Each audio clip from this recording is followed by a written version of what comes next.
आपण गेले काही दिवस मुंबईच्या प्रदूषणावर बातम्या पाहतोय, वाचतोय आणि त्यामुळे मुंबईच्या प्रदूषणासाठी मुंबई प्रदूषण बोर्ड आणि मुंबईतील सर्व की अधिकारी मी बोलवले होते, जे BMC मधले पण अधिकारी होते आणि एक खूप चांगली विस्तृत बैठक ही माझी मुंबईच्या प्रदूषणाच्या निमित्ताने झाली. मुंबईमध्ये गेले काही दिवस झाले आपण जे वातावरण बघतोय, जे खूप सारे डस्ट पार्टिकल आहेत आणि त्याची काय परिस्थिती आहे आणि आपण ते कमी करण्यासाठी काय काय करता यावं ह्याच्यासाठी विस्तृत अशी बैठक घेतली. खरं तर हा जो विभाग आहे पर्यावरण, हा एक विभाग आहे खरं बघायला गेलं तर. आता ह्याला पूर्णपणे मंत्रालय बनवायचं आहे आणि ह्याच्यासाठी जास्तीत जास्त काम करायचं आहे, कारण पर्यावरण हे फ्युचर आहे. आपल्याला श्वास घेतो ती हवा, आपण पितो ते पाणी, आपण राहतो तो सगळं सराउंडिंग हे स्वच्छ असावं, पर्यावरणयुक्त असावं. याच्यासाठी खूप काम करण्यासाठी या खात्याला अजून स्ट्रेंथन मी करत आहे. आमचे राज्याचे मुख्यमंत्री आदरणीय देवेंद्रजी फडणवीस यांनी आम्हाला 100 दिवसाचा प्लॅन सबमिट करायला सांगितलेला आहे आणि त्याच्यासाठी मी आता तो प्लॅनही तयार करते आणि 100 दिवसाचा प्लॅन सोबत आम्ही एक टास्क फोर्स तयार करतोय, ज्याच्यामध्ये वेगवेगळ्या खात्यांचा आम्ही कन्व्हर्जन्स करणार आहोत. म्हणजे त्याच्यामध्ये परिवहन खातं येईल, त्याच्यामध्ये हेल्थ विभाग येईल, कारण खूप मेडिकल वेस्ट हे सुद्धा पर्यावरणासाठी हॅझार्डस असतं, वाईट असतं आणि त्याच्यासाठी कशी त्याच्यावर प्रक्रिया करायची आहे आणि त्याच्यासाठी पण आम्ही काम करणार आहोत. आत्ता आपण जर पाहिलं तर मुंबईच्या प्रदूषणाचा मी आढावा घेतला. प्रदूषणामध्ये आम्ही ते प्रदूषण कसं कॅटेगराईज करतो तर त्याच्यामध्ये म्हणजे 51 to 100 युनिट असं जर असेल तर ते सॅटिस्फॅक्टरी असतं, 100 to 200 असेल तर ते मॉडरेट असतं आणि 200च्या वर असेल तर त्याला थोडं काळजी करायची असते. आपल्याकडे जरी प्रदूषण आपल्याला दिसत असेल तरी आपण बऱ्याच ठिकाणी आपण आज मॉडरेटमध्येच आहोत आणि ते आपण येलो कलरमध्ये त्याला आपण टॅग करतो, येलो कलरमध्ये. आणि जर ब्राऊन झालं म्हणजे ऑरेंजिश ब्राऊन असा कलर आहे त्याच्यामध्ये गेलं तर ते आपल्यासाठी एक चिंतेचा विषय असतो आणि त्याच्याही पुढे गेलं जे आता आपण दिल्लीची परिस्थिती पाहतो तर ते खूप चिंताजनक असतं. तर आता आपण ज्या 100 ते 200 मध्ये आहोत त्याच्यामधून कसं कमी करता येईल याचा आम्ही प्रयत्न करतोय. ह्याचं कारण महत्त्वाचं म्हणजे आपल्याकडे खूप मोठ्या प्रमाणामध्ये कामं चालू आहेत आणि ह्या कामामध्ये आपण कुठे अंडरग्राऊंड खोदतोय, कुठे आपण वरून बांधकाम करतोय, भरपूर काम चालू आहे. त्याच्यामुळे एक डस्ट पार्टिकल खूप हवेमध्ये आहेत आणि हे डस्ट पार्टिकल जर उन्हाळ्यामध्ये असेल तर त्याचा एवढा परिणाम होत नाही, कारण आपल्याला समुद्राच्या हवेमुळे ते डस्ट पार्टिकल वाहून जातात, सेटल होतात आणि त्याचा परिणाम होत नाही. पण आता हवामान थंड आहे आणि त्याच्यामुळे पाण्याचंही बाष्पीभवन होत आहे आणि त्याच्यामुळे हवा न वाहत असल्यामुळे हे डस्ट पार्टिकल आपल्याला दिसतात. ते पूर्णपणे ते स्मॉग नाही आहे, ते डस्ट पार्टिकल आहेत बऱ्याच अंशी. मध्ये आता काही 2-4 दिवसांपूर्वी BKC मधनं आमच्या बोर्डाला फोन आला तर BKCचं मात्र प्रदूषण तिथे 200च्या वर गेलं होतं. तिथे काही कारणं तिथली होती, ती कारणाचा लगेच तात्काळ निवारा झालाय. 2022-23 पासूनचा सगळा मी बघितलं. आमचं आता जे प्लॅनिंग चाललंय त्याच्यामध्ये आम्ही 15 फेब्रुवारी ते म्हणजे तिसरा आठवडा जो फेब्रुवारीचा आहे तोपर्यंत हे प्रदूषण कमी करण्यासाठीचे आमचे जे उपाय आहेत ते यशस्वी होताना आम्हाला दिसतील. आम्ही आता त्याचा अंदाज बांधलेला आहे आणि मुंबई प्रदूषण मुक्त किंवा कमी प्रदूषण असावं याच्यासाठी आम्ही जे काही उपाययोजना करत आहोत त्याचा एकदा ड्राफ्ट तयार झाला तर तो पण आम्ही मीडियाला देऊ. त्याच्यामध्ये साऊंड पोल्युशन आहे, एअर पोल्युशन आहे आणि सर्वात महत्त्वाचं वॉटर पोल्युशन आहे. त्याच्यामध्ये वेगवेगळ्या विभागांना आता आम्ही संपर्क करत आहोत. रेल्वे खात्याचा विषय आहे, हेल्थ डिपार्टमेंटचा आहे, कॉर्पोरेशनचा आहे आणि त्याच्यामध्ये प्रदूषण कमी करण्यासाठी आम्ही काम करत आहोत. मला पूर्ण विश्वास आहे जे आम्ही प्लॅन आता तयार केला आहे त्याच्यामध्ये फेब्रुवारीच्या तिसऱ्या आठवड्यापर्यंत आपण ते कमी करण्यामध्ये यशस्वी होऊ. आणि आता सुद्धा आम्ही मेंटेन करतो येलो झोन, जे आपल्यासाठी हॅझार्डस नाही, नक्कीच आपल्यासाठी मॉडरेट ते प्रदूषण आहे आणि ते मेंटेन करायचं आणि कमी करण्याचा आम्ही प्रयत्न करत आहोत.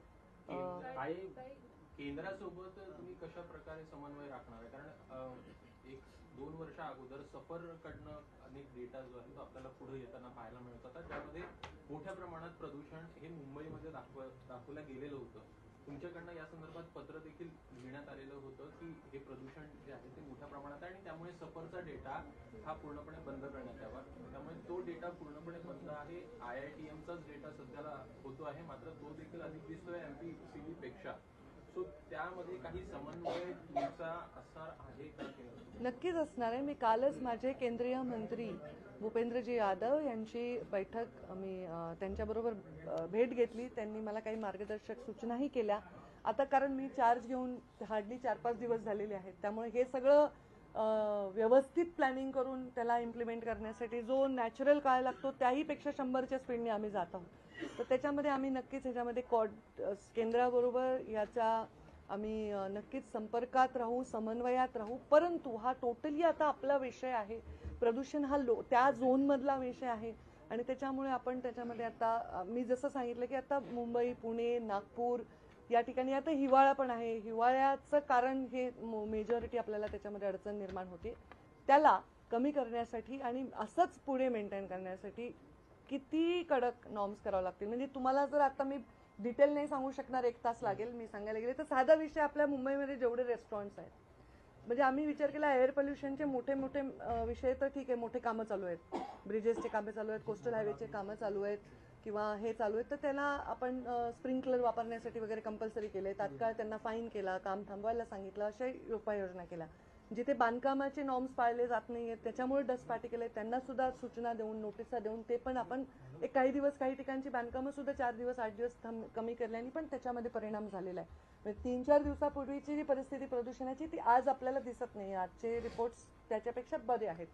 आणि ह्या सगळ्या प्रयत्नात आता साधं जर रेस्टॉरंट्स आहेत ते लाकूड जाळून तंदूर वापरतात, ह्याचं किती प्रदूषण आहे ह्याचा आम्ही आता अंदाज घेतो आणि ते फार मोठ्या आम्हाला त्याच्यामध्ये त्याचा एक प्रमाण दिसते. तर त्याच्यासाठी इलेक्ट्रिकल त्यांनी ते वापरावे तंदूर, ह्याच्यासाठी आता आम्ही काही नॉर्म्स काढण्यासाठी प्रयत्न करतो. ह्या साध्या साध्या गोष्टी आहेत ज्या छोट्या छोट्या जरी असल्या तरी त्या प्रदूषणामध्ये ॲडिशन करत आहेत. तर ह्याचं खूप डिटेल अभ्यास करून एक आम्ही काम करतोय. आता मी ओव्हरऑल सांगते की येणाऱ्या 3 आठवड्यामध्ये आम्ही त्याच्यामध्ये चांगले यश मी बेसिकली इथे जे आमचं पोल्युशन कंट्रोल बोर्ड आहे ती एक एंटिटी आहे, त्यांना स्वतःला ते अधिकार आहेत, तर ते सगळ्या या नोटीस जारी करतात. त्यामुळे त्याचे आकडे आता मी नाही सांगू शकणार, परंतु त्याच्या एक काही या हिवाळ्याच्या काळामुळे किंवा त्या काळातल्या टेम्परेचरच्या मुळे त्यांना काही ठिकाणी थांबवण्यात आलेलं आहे. नॉर्म्स नाही जिथे पाळले जातील ते कोणीही असो त्यांना नोटीस दिल्या जातील, त्यांना फाईन लावलं जाईल, त्यांच्याकडनं उपाययोजना करून घेतल्या. काही मधल्या काळात प्लास्टिक बंदीची एक मोठी घोषणा केली होती. प्लास्टिक बंदी बऱ्यापैकी झाली होती, मात्र पुन्हा एकदा त्याच पद्धतीने प्लास्टिकचा सर्रास वापर होतो. जे प्लास्टिक आपल्यासाठी हानिकारक आहे ते बंदी करण्यासाठी कडक उपाययोजना आम्ही करू. त्याची सुरुवात अगदी आमच्या ठिकाणाहून करू. पहिले आम्ही स्वतः ते पाळू, म्हणजे लोक पाळतील. तर ते त्याचे एक थिकनेस आहे, त्याचे एक दिलेले काही नॉर्म्स आहेत, त्याच्याप्रमाणे त्याचा निर्णय होईल. आपण बऱ्यापैकी त्याच्या वाटचाल आपण त्या दिशेने करतो.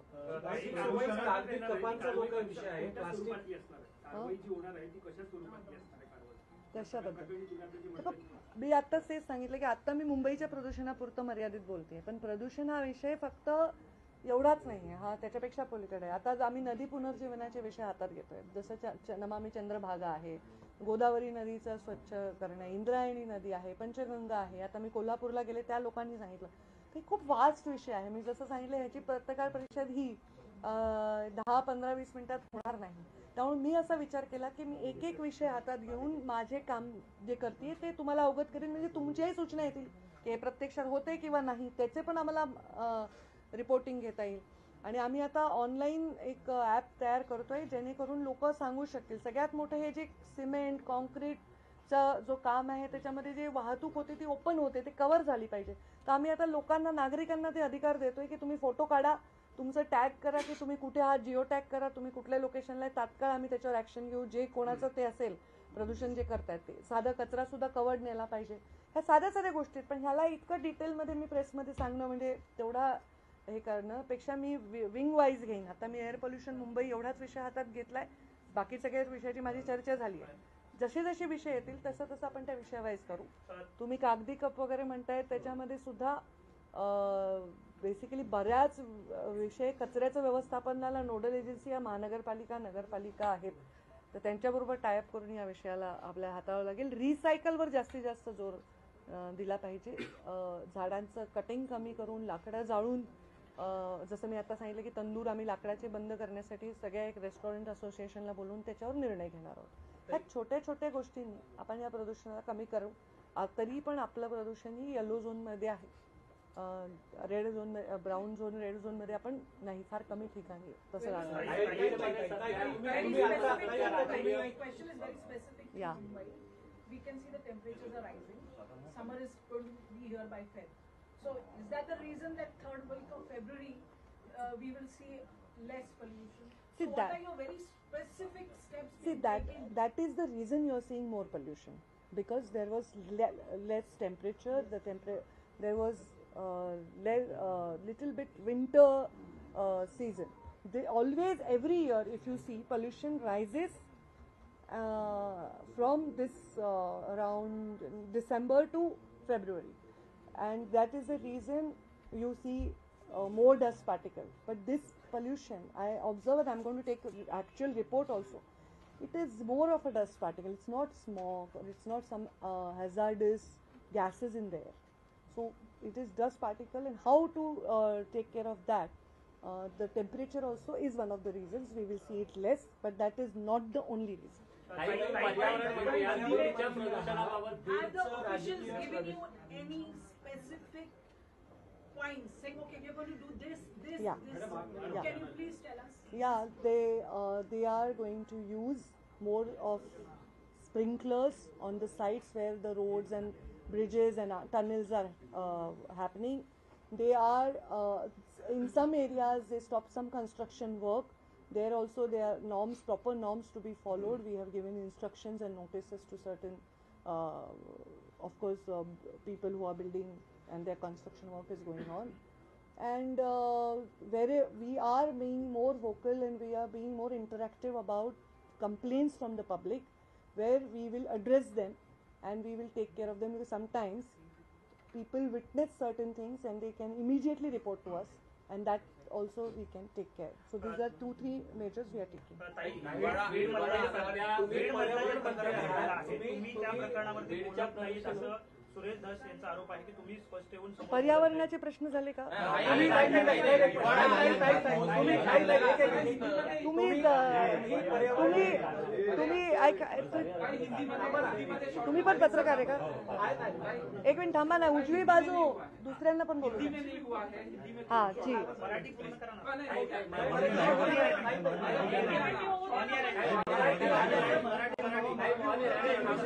एक मिनिट. अरे तुम्ही पत्रकार आहेत, लोकशाहीचा चौथा स्तंभ आहे. तुम्ही जरा शांत सिव्हिलाइज वागा ना, मग लोक वागतील. तुम्ही असं नका करून दंगा. मी इथेच आहे, इथून पळून जायला जागाही नाही. मी ओके, बोलत नाहीये, तुम्ही प्रतिक्रिया हे पहा, एक मिनिट. सुरेश धसांनी आरोप केला तुमच्यावर. हे पहा, मी माझ्या छोटी जी माझी लेवल आहे त्या लेवलच्या विषयांना हाताळते. फार काही माझ्यापेक्षा मोठ्या अभ्यास असणाऱ्या लोकांच्या विषयांवर मी काही उत्तर देऊ शकत नाही. पण मी एवढं सांगेन की महाराष्ट्रामध्ये पहिल्यांदा मुख्यमंत्र्यांना जे पत्र लिहिलं SIT लावण्याचं, ते मी लिहिलं. मी ते तुम्हाला कॉपी देऊ शकते. त्याचबरोबर मी जिथे जिथे आवश्यक आहे तिथे तिथे व्यक्त झाले. मी व्यक्त होण्याचं कारण, न होण्याचं काय कारण आहे? माझ्या जिल्ह्यामध्ये एका तरुणाची निर्घृण हत्या झालेली आहे आणि त्या ठिकाणी मी व्यक्त झाले. त्यावेळी SIT लावावी अशी मागणी केली. प्रत्येक वेळी नागपूरमध्ये मी मीडियाला त्या संदर्भामधलं माझं मत स्पष्ट सांगितलं आहे. आणि माझा विश्वास, राज्याचे मुख्यमंत्री कोण आहे? देवेंद्रजी फडणवीस आहेत. तेच राज्याचे गृहमंत्री आहेत. त्यांनी माझ्या विधानसभेच्या फ्लोअरवर उत्तर दिलं की ते यामध्ये पूर्ण तपास लावतील, कोणालाही क्षमा करणार नाहीत आणि कुठल्याही प्रकारच्या कोणाचंही, कोणी कितीही ह्याच्यामध्ये इन्व्हॉल्व असेल, मोठं असेल, लहान असेल, हे पाहणार नाही. हे त्यांच्या तोंडचे वाक्य आहेत विधानसभेत. मी कॅबिनेटमधली एक मंत्री आहे. जेव्हा माझे मुख्यमंत्री विधानसभेच्या पवित्र फ्लोअरवर सांगतात की आम्ही याची चौकशी करू, ज्यांनी ही निर्घृण हत्या केली आहे त्यांना पकडू आणि त्यांना आम्ही कडक शिक्षा करू, तर मी त्याला परत त्या विषयाला सतत चालू ठेवणं, मला नाही वाटत की माझा उद्देश त्याच्यातनं सरळ स्पष्ट होतो. जर असं ते म्हणले तर आम्ही त्या तपासाबद्दल सकारात्मकता बाळगली पाहिजे. आम्ही त्यांच्यावर विश्वास ठेवला पाहिजे आणि त्यांनी विधानसभेच्या फ्लोअरवर सांगितल्यानंतरही जर आम्ही काहीतरी त्याचा विषय वाढवत असू किंवा मोर्चाच्या माध्यमातून आपण सरकारवरच प्रश्न आहे ना ते इनडायरेक्टली, तर माझ्या मनात जराही प्रश्नचिन्ह नाही की गृहमंत्री याच्यामध्ये कुठलीही कचुराई करतील. माझ्या मनात पूर्ण विश्वास आहे. तर मग मी रोज रोज या विषयावर बोलावं अशी माझी मानसिकता नाही. मला या विषयावर पूर्णपणे संवेदना माझ्या मनामध्ये आहे. या विषयाला धरून मला इश्यू करायचा आहे हा माझा स्वभाव नाही. तुम्ही माझा राजकीय प्रवास पहा. गेल्या 22 वर्षामध्ये मी कधीही इश्यू बेस्ड काम करते आणि त्या इश्यूतनं काहीतरी काढायचं हा माझा हेतू नाही. माझ्या मुख्यमंत्र्यांनी जेव्हा शब्द दिलाय, माझ्या गृहमंत्र्यांनी जेव्हा शब्द दिलाय, त्यांनी शब्द दिल्यानंतरही आम्ही जर सारखे प्रश्न उभे करत असू तर आम्ही आमच्या नेतृत्वावर किंवा आमच्या राज्याच्या मुख्यमंत्र्यांवर इथे संशय घेण्यासारखं होईल. माझा पूर्ण विश्वास आहे ते याचा तपास लावतील आणि या तपासांती जे समोर येईल, मला वाटतं 2-3 लोक त्यातले पकडले गेले, पण ऑलरेडी ते सगळं झालेलं आहे. त्यामुळे अशा कुठल्याही गोष्टीत रोज मीडिया समोर येऊन बोलण्याची काय आवश्यकता आहे. जेव्हा मी एक भूमिका एकदा मांडली, रोज रोज त्याच भूमिकेला परत उगाळणं हे त्यांच्या दुःखाला उगाळण्यासारखं आहे. त्यांच्या बाबतीत झालेल्या घटनेचा कुठेतरी आम्ही बाऊ करतोय आणि त्याला एक मंच तयार करून त्याच्यावर आम्ही आमचं व्यक्त करण्याचं साधन बनवतोय असं वाटतं. निर्गुण फक्त हत्या नसते, निर्गुण आपला व्यवहार सुद्धा असतो. एखाद्या परिवाराच्या बाबतीत एखादी वाईट घटना घडल्यानंतर त्याच्यातून पुन्हा आपण काहीतरी त्याच्यातून काही खाद्य मिळवत असू तर ते चुकीचं आहे आणि तो माझा स्वभाव नाही. म्हणून मी सतत या विषयावर बोलण्याची आवश्यकता मला वाटत नाही. मी जे बोलले ते तेव्हा बोलले, ते रेकॉर्डवर आहे आणि त्याच्यानंतर परत परत मी बोलायचं काही कारण नाही. तपास यंत्रणा तपास करत आहेत आणि मला माहिती नाही ना की ह्याच्यामध्ये कोण कोण आहे, तर मी कसं कोणाचं नाव घेऊन बोलू. हे योग्य आहे का तुम्ही सांगा. तुम्हाला माहिती आहे, तुम्ही विटनेस केलं, तुम्ही तिथे होतात. एखादी निर्घृण हत्या, एखादा पाशवी बलात्कार ह्याला आय विटनेस असेल तर तो होऊ देईल का बरं. हे मी होते का तिथे, मला माहिती आहे का ते. मग मी कसं एखाद्या व्यक्तीचं नाव घेऊन त्याच्यामध्ये आरोप करणार. मी सांगते की जो असेल, कोणी असेल, त्याला शिक्षा झालीच पाहिजे. त्याला कुठल्याही बाबतीमध्ये सूट मिळाली नाही पाहिजे आणि मुख्यमंत्र्यांनी त्याच्यावर सकारात्मक उत्तर दिलंय. त्या दिवशी अशी घटना जिथे घडली त्याच्या 2 दिवस आधी, त्याच्या 2 दिवस नंतर, त्या क्षणाला या राज्यभरामध्ये कितीतरी घटना घडल्या आहेत, त्याच्याकडे आपण वळूनही पाहत नाहीये. त्या बिचाऱ्या संतोष देशमुखचा माझा कार्यकर्ता होता तो. त्याच्या लेकरांचा चेहरा बघून माझ्या मनामध्ये काय वाटतंय हे मी तुम्हाला सांगण्याची आणि त्याचं मोठं प्रदर्शन मांडण्याची आवश्यकता नाही. फक्त ह्याच्यातून काहीतरी वेगळं मिळवण्याचा प्रयत्न कोणीही करू नये. मी न बोलण्याचं काय कारण आहे सांगा. 5 वर्ष या राज्याच्या राजकारणातून मी बाहेर आहे. मी मध्य प्रदेशची प्रभारी आहे, साधी आमदार नाही, साधी जिल्हा परिषद सदस्य नाही. तर मी याच्यामध्ये काय उत्तर देऊ. कोण अधिकारी कोणाचे आहेत, कोण अधिकारी कुठून आलेत, हे मी आणलेत का. तेव्हाच्या मुख्यमंत्र्यांनी, तेव्हाच्या उपमुख्यमंत्र्यांनी, तेव्हाच्या पालकमंत्र्यांनी, तेव्हाच्या यंत्रणेने ते आणलेत. आता ते स्वतःही म्हणतात की आम्हाला ह्याच्यात शोध लागला पाहिजे, तपास लागला पाहिजे, योग्य माणसाला शिक्षा झाली पाहिजे. आता ह्याचा मी रोज ह्याचा उल्लेख करणं माझ्या राजकीय उंचीला अपेक्षित नाही. माझ्या राजकीय जीवनामध्ये अशा कुठल्याही गोष्टीला स्थान नाही. माझ्या संतोष देशमुखला न्याय मिळेल तो दिवस माझ्यासाठी उज्ज्वल असेल. भलेही मला त्यांच्या परिवाराला भेट देता येऊ नये, फक्त मलाच त्या भेटीपासून वंचित राहावं लागलंय, पण मला त्यांची भेट घेणं, त्यांच्या मुलांना घेऊन भाषण करणं, ह्याहीपेक्षा त्यांना न्याय मिळणं हे महत्वाचं वाटतं.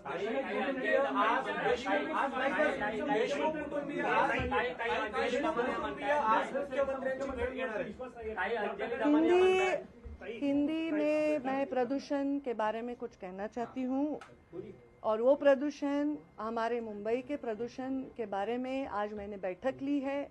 हमारे प्रदूषण कंट्रोल बोर्ड के सारे अधिकारी, इस संबंध में हमारे कॉरपोरेशन के सारे अधिकारी, हमारे सचिव और सारे लोगों से मैंने आज विस्तृत चर्चा की. मेरी एक बैठक पिछले हफ्ते में भी हुई थी और इन बैठकों में मैंने देखा कि मुंबई के प्रदूषण में जो बढ़ोतरी हमें नज़र आ रही है उसके कारण क्या है. मेजॉरिटी में हमें जो बढ़ोतरी दिख रही है प्रदूषण में वो डस्ट पार्टिकल की वजह से है और डस्ट पार्टिकल की वजह से इसलिए है कि बहुत सारा कंस्ट्रक्शन का काम, बहुत सारे टनल्स, रोड्स, हाईवे का कंस्ट्रक्शन हो रहा है और ये होता आ रहा है. फिर भी जब टेम्परेचर कम नहीं था तो ये डस्ट पार्टिकल निकल जाते थे, बह जाते थे, सेटल हो जाते थे। पर टेम्परेचर कम होने की वजह से समुद्र के दबाव के जो अलग अलग लेयर्स तैयार हुए, उसकी वजह से ये डस्ट पार्टिकल हमें नज़र आ रहे हैं। मैं 2020, 21, 22, 23, 24 सब मंथ वाइज मैंने उसका रिव्यू लिया है। हमारे अलग अलग जोन होते हैं। Green Joan is the west zone, जहाँ 50 के नीचे प्रदूषण होता है। येलो जोन होता है जहाँ 50 से 100 से 200 में हमारा प्रदूषण होता है। हम लोग येलो जोन में हैं, तो हम येलो से आगे जो है वो जो ऑरेंज या ब्राउन जोन है वो ज़्यादा हमारे हेल्थ के लिए हजार्डस है। तो हम आज येलो जोन में है। बस एक दो घटना घटी थी एक हफ्ते पहले, जहाँ बीकेसी में हम लोग ब्राउन जोन में चले गए थे, तो उसके कारण थे तात्कालीन, उसमें हमने उपाय योजना करके उसको कम किया है। मुझे पूरा विश्वास है कि अगले 3 हफ्ते में मुंबई के प्रदूषण में फरवरी के 3rd हफ्ते तक बहुत सारी सुधारना हम कर सकते हैं। इसमें हम प्रदूषण ये बहुत बड़ा वास्ट विषय है। ये कोई एक विषय नहीं है कि सिर्फ गाड़ियाँ चल रही है इसलिए प्रदूषण हो रहा है, या सिर्फ काम चल रहे इसलिए प्रदूषण हो रहा है। ये बहुत ही एक बड़ा वास्ट विषय है, जिसको बहुत सारे डिपार्टमेंट का कॉन्वर्जेंस करके इसको हमें तय तक लेके जाना पड़ेगा। इसके लिए बहुत प्रयास करना पड़ेगा। सिर्फ मंत्रालय का और सरकार का प्रयास पूरा नहीं है, इसमें लोगों की भी हमें उतनी ही उनका रिस्पांस आवश्यक है। तो इसलिए हम इसको एक इंटरैक्टिव डिपार्टमेंट बनाना चाहते हैं। तो हम एक ऐप बना रहे हैं जहां आप देखेंगे कि कहीं प्रदूषण हो रहा है, कोई सीमेंट है या जो भी रेती है इसको खुले ट्रकों में लेके जा रहे हैं, जो भी प्रदूषण के नॉर्म्स को यहाँ तोड़ा जा रहा है, आप हमें वहाँ जियो टैगिंग करके भेज सकते हैं उस ऐप पर, और हम उसमें जल्दी से जल्दी उन पर कार्रवाई करेंगे। जो भी ये करते हैं, भले कोई भी हो, उनको हम लोग कार्रवाई करेंगे, उनको दंड मिलेगा, और उनके माध्यम से स्प्रिंकलर लगा के कवर करके ये सब चीज़ों से हम प्रदूषण को कम करने की कोशिश करेंगे। सिर्फ एयर पोल्यूशन नहीं, यहाँ का नॉइज़ पोल्यूशन है, यहाँ का वाटर पोल्यूशन है, नदियों का पुनर्जीवन है, वेस्ट मैनेजमेंट है, अलग अलग MIDC में लगने वाले FTP प्लांट्स हैं, अलग अलग उद्योगों से निकलने वाला एफ्लुएंट है। इन सब चीज़ों पे एक अच्छे से पॉलिसी बनाकर इस डिपार्टमेंट को स्ट्रेंथन करना, क्योंकि ये डिपार्टमेंट देखा जाए तो एक बहुत बड़ा फ्यूचर का आवश्यक डिपार्टमेंट है, पर अभी एक विभाग की तरह है, इसको पूरी तरह मंत्रालय बनाना है। तो इसलिए हम काम कर रहे हैं। आपके सहयोग की आवश्यकता है। वेदर कंडीशंस और कुछ और कारणों से जो प्रदूषण हुआ है उसके बारे में हम उपाय योजना कर रहे हैं। धनंजय मुंडेंचा राजीनामा घेतला पाहिजे, ज्या पद्धतीने संजय राठोड यांच्यावरती आरोप झाले होते तेव्हा त्यांचा राजीनामा घेतला होता। आता धनंजय मुंडेंवरती आरोप केले जाते तर त्यांचा सुद्धा राजीनामा घेतला पाहिजे अशी विरोधकांच्या प्रतिक्रिया आहेत। आणि याला धरून एक प्रश्न तेव्हा घेतला नाही त्यांचा राजीनामा। याच्यावर त्यांच्या पक्षाचे सर्वोच्च नेते आणि या राज्याचे सर्वोच्च नेतेच उत्तर देऊ शकतात। मी तर लहान आहे प्रोटोकॉल वाईज, मी कसं त्यांच्या कोणाच्याही या जिल्ह्यात कोणत्याही जिल्ह्यात घडलेल्या कोणत्याही घटनेच्या विषयी मी मागणी करणं, मी मंत्री आहे, माझे काही प्रोटोकॉल्स आहे मी, त्यामुळे मला वाटतं की ह्याच्यावरचे निर्णय जर घ्यायचे असते तर त्यांच्या वरिष्ठ नेत्यांनी घेतले असते, तर त्यांनी काय करायचं हे त्यांनी निर्णय घेतला असेल त्याचं उत्तर तेच देऊ शकतात। अंजली दमानी यांनी तुमच्यावर आरोप केलाय, ते म्हणून तुमचे कार्यकर्ते त्यांना धमकावतात अंजली दमानी यांचे। मी अंजली दमानी यांना विनंती करते की आपल्याला जे कोणी धमक्या देत आहेत त्यांची तुम्ही तक्रार करा आणि त्यांच्यावर कारवाई करा। त्या कारवाई करण्यासाठी मी महिला आयोगाला आणि अधिकाऱ्यांना सांगेन। ते माझे कार्यकर्ते असं लेबल करण्याचं काही कारण नाही, कारण असं म्हणणं माझ्यावर अन्याय आहे, कारण मी काही त्यांच्या कुठल्याही विषयामध्ये ह्या सगळ्या विषयात माझा दुरान्वयही कुठलाही संबंध येत नाही। त्यांचं असं म्हणणं आहे की मी कोणाचं नाव घ्यावं, मी ह्याच्यावर बोलावं, ह्याच्यावर मी ऑलरेडी उत्तर दिलेलं आहे। त्यामुळे त्यांनी जर असं कोणी त्यांना बोलत असेल तर ते चुकीचं आहे। फक्त त्यांनी माझं नाव घेताना, कारण माझी त्यांच्याविषयी खूप आदर आहे मला, त्या एक सामाजिक कार्यकर्ते आहेत, निस्वार्थ भावनेने काम करतात, तर त्यांनी पण एक मंत्री, महिला मंत्री जी 5 वर्ष राज्याच्या बाहेर काम करत होती, 100% संघटनेत समर्पित काम करत होती, कुठल्याही मंत्रालया किंवा कुठल्याही सरकारी विषयात इन्व्हॉल्व नव्हती, त्यांचं नाव घेत असताना किंवा कोणत्याही अधिकाऱ्यांच्या विषयी कोणत्याही कम्युनिटी विषयी बोलताना त्यांनी सुद्धा जेवढी माहिती आली त्याच्या आधारावर न बोलता त्याच्यावर थोडा विचार करावा, आमच्याशी पण अप्रोच करून बघावं की आमचं काय म्हणणं आहे। तर त्यांना कोणी असं बोलत असेल तर ते माझेच कार्यकर्ते असं कसं लिहिले, माझ्या कार्यकर्त्याला काही वेगळा नाक आहे, शिंग आहे, काय आहे? माझे कार्यकर्ते कसं म्हणता येईल ते? म्हणजे माझे कार्यकर्ते असतील तरी पण त्यांच्यावर शिक्षा करा. आता माझे 5.5-6 लाख फॉलोअर आहेत समजा इंस्टाग्रामवर, मी काय प्रत्येकाला परिचित नाही ना, तर माझ्यासाठी कोणी काही बोलत असेल तर ते माझं मत असू शकत नाही ना. त्यामुळं असं त्यांना वाटलं असेल तर त्यांनी त्याच्यावर कारवाई करावी, तो त्यांचा अधिकार आहे आणि त्या बाबतीत मी त्यांच्या पाठीशी उभी आहे. शेवटचा प्रश्न, तुम्ही पर्यावरण मंत्री आहात, बीडच्या पालकमंत्री देखील होतात. बीडचं राजकीय पर्यावरण जे झालंय, प्रदूषण जे झालंय, ते सुधारण्यासाठी काय प्रयत्न आहेत? ते सुधारावं, अजित पवार यांनी सुधारतील आणि देवेंद्र फडणवीस हे सुधारतील असं ओव्हरऑल वातावरण आता दिसतंय. आणि जर ते सुधारणार असतील तर माझी सर्वस्वी त्यांना साथ राहील. आणि ते बिघडले असंही म्हणायला माझं मन जड होतं, कारण मी राज्यभरातल्या घटनांचाही आढावा घेते, त्यावर आपण नंतर कधी बोलू. पण ते बिघडवण्याचा प्रयत्न कोणी करत असेल त्यांना आपण पाठीशी घालू नये अशी अपेक्षा आमची पण नेत्यांकडनं आहे. तुम्ही पुढाकार घ्या त्यासाठी.